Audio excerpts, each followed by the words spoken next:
Republican Representative Marjorie Taylor Greene is apparently on track to just try to out-crazy herself every single day.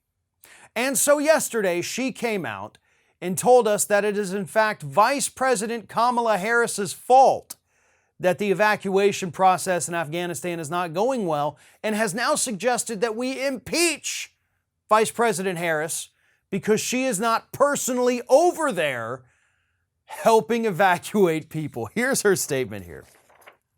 For her to not speak out about this, for her to not fly over to Afghanistan to the Kabul airport is disgraceful and unforgivable. She should be impeached as well. All of them are complicit in this, and they knew. They knew. They knew what?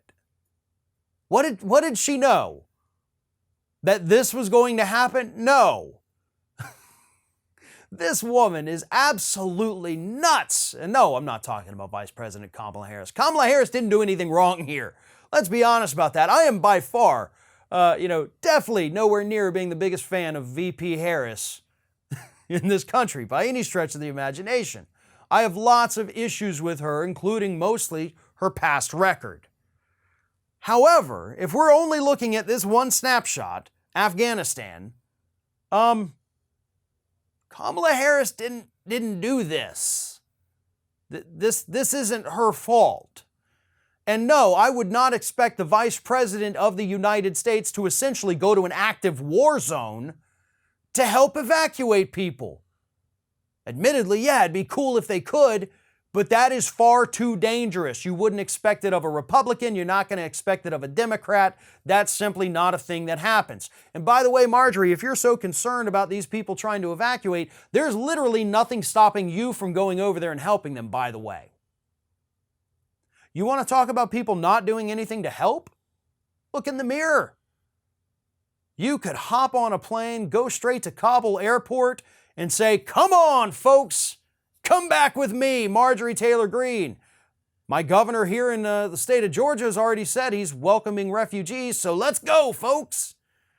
Yeah, but you're not going to do that because you're all talk. And furthermore, let's talk about this impeachment thing. She is already drafting articles of impeachment against Joe Biden for Afghanistan. Now she wants to add VP Kamala Harris to it, which if these were successful and you removed them both, then of course you'd end up with President Nancy Pelosi, so I don't think Marjorie Taylor Greene has thought her plan through all that well. But there's no crimes that have been committed. Just because somebody makes a mistake or does something that doesn't turn out the way they wanted it to, doesn't mean that that elevates or rises to the threshold of high crimes and misdemeanors. You know, I remember back in the Trump days, when you had Democratic Representative Greene, I think it was, that on several different occasions introduced articles of impeachment against Donald Trump, and I sat right here telling you that this was a stupid idea because you didn't have evidence of high crimes and misdemeanors at the time. Because I'm serious, like this was back in the early days of the Trump administration. And I disagreed with that, just like I disagree with Marjorie Taylor Greene doing it here. If you have evidence that the Biden administration actually committed crimes, move forward with it. I'll support it. I don't want a criminal sitting in the White House any more than the rest of the country does. I don't care what party they're from. The problem is you don't have it. You don't have Joe Biden on any crimes or misdemeanors. Nor do you have Kamala Harris on any crimes or misdemeanors.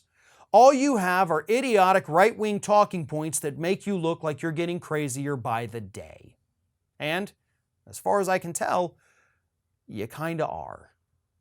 If you can't get enough Ring of Fire, we encourage everyone to subscribe to our channel for fresh video content 7 days a week. And for even more from me, you can follow me on all social media outlets, Twitter, Facebook, and Instagram at Fair and Balanced.